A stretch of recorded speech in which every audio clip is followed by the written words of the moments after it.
রয়েছেন বর্তমান সরকারের মাননীয় উপদেষ্টা মহোদয়গণ। হ্যাঁ, আপনার অ্যাড্রেসিং আমি বলছি অ্যাড্রেসিং না করার জন্য অনেক সময়।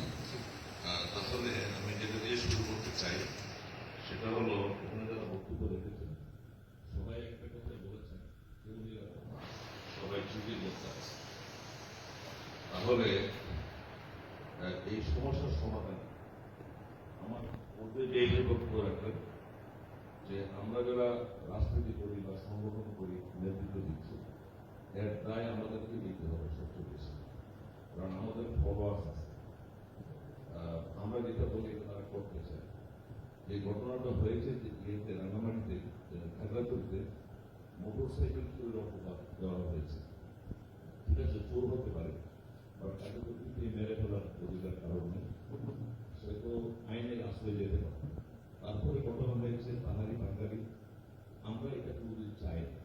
পার্বত্য চট্টগ্রামে আমরা সব থেকে বন্দনা 18,000 বছরের ইতিহাস রয়েছে, বাট এখানে বক্তব্য মিছিল স্লোগান থেকে যে কথাগুলো আসে, এতে করে এমনিতে কিছু মানুষ থাকে। বর্তমান সরকার একটা সুন্দর ভাবে দেশের কাজ করছে, দেশি বিদেশি কোনো চক্রান্তকারীরা বা নতুন করে এটা করছে কিনা এটাও খতিয়ে দেখা দরকার বলে আমি মনে করি। এখানে স্লোগান হচ্ছে দুইটা, একটা হচ্ছে সেনা বাঁচাও, সেনাবাহিনী মুক্ত পাহাড় চাই, আরেকটা হচ্ছে বাঙালি বাঙালি মুক্ত পাহাড় চাই। তাহলে সেনাবাহিনী যদি হটাইতে হয়, এটা তো 56,000 বর্গমাইলের একটা অংশ, পার্বত্য চট্টগ্রাম নিয়েই আমাদের বাংলাদেশ। তাহলে দেশ রক্ষার কাজটা কারা করে? আমাদের 1034 কিলোমিটার সীমান্ত অরক্ষিত, রাস্তা নেই, কাঁটাতারের বেড়া নেই, বিজেপির বিউপি ক্যাম্প। এমনিতে 241টা সেনা ক্যাম্প প্রত্যাহার করা হয়েছে। যে চুক্তিটা হয়েছিল 97 সালে, এটা অসম চুক্তি। এই চুক্তিতে দুই পক্ষ লাভবান না হলে কখনো কোনো চুক্তি সফল হয়ে আনে না। এখানে একটা পক্ষকে অনেক বেশি উপরে তুলে দেওয়া হয়েছে, আরেকটা পক্ষকে একেবারে তলানিতে নেমে দেওয়া হয়েছে, এবং 50% বাঙালি এখানে বসবাস করে। বাঙালিদের পক্ষ থেকে কোনো প্রতিনিধি সেই চুক্তি করার সময় ডায়লগে কমিটিতে রাখা হয়, যার কারণে আসল সমস্যাগুলো চিহ্নিত না করে একটা চুক্তি করা হয়েছে।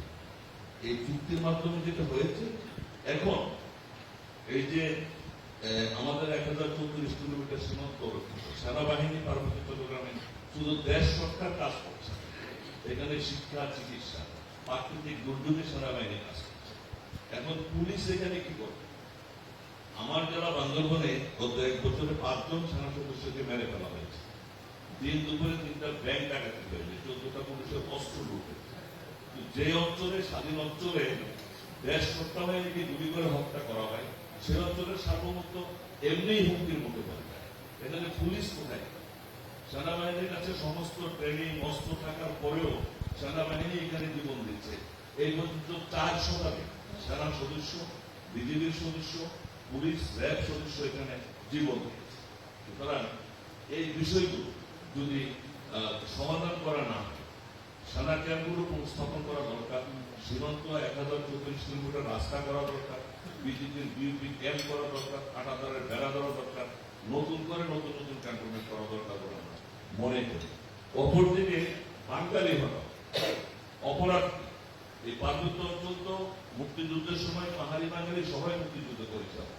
পাকিস্তান সেনাবাহিনীর সেনা সদস্য মুন্সি আব্দুর রব, তিনি বীর শ্রেষ্ঠ, তার সমাধি কিন্তু নানিয়ারচর ঘুরিঘাট, রাঙ্গামাটি। তার মানে আমরা সবাই মুক্তিযুদ্ধ করেই দেশটা স্বাধীন করেছি। এখন আমি এই অঞ্চলে বসবাস করছি, আমার সংবিধানের 36 অনুচ্ছেদ এটা পরিষ্কার বলা আছে যে আমরা বাধা নিষেধ সাপেক্ষে বাংলাদেশের সর্বত্র অবাধ চলাফেরা, ইহার যে কোনো স্থানে বসবাস, বসতি স্থাপন করার অধিকার বাংলাদেশের প্রতিটি নাগরিকের রয়েছে। আমি সেই সাংবিধানিক অধিকার নিয়ে, কনস্টিটিউশনাল রাইট নিয়ে বাংলাদেশের নাগরিক হিসেবে আমি আমার 56,000 বর্গমাইলের স্বাধীন দেশে বসবাস করছি। সুতরাং এটা যদি সেটেলার জোন বলা হয়, তাহলে ঢাকা ক্যাপিটাল সিটিতে তো বাংলাদেশের 64 জেলার লোকজন বসবাস করে। চট্টগ্রাম বাণিজ্যিক যে শহরে তো 64 জনের লোকজন বসবাস করে, তাহলে ওই শহরগুলিকে সেটেলার জোন বলা হোক, সেটেলার সিটি বলা হোক, যদি পার্বত্য চট্টগ্রামকে সেটেলার জোন বলা হোক। সুতরাং এই বিষয়গুলোর সমাধান আসলে কি হবে? আমরা চাই না বাঙালি বাঙালি এখানে সংঘাত অনেক হয়েছে,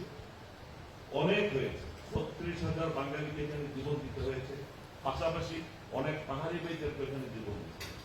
গত 1 বছরে 87 জন পাহাড়ি এখানে অপহৃত হয়েছে,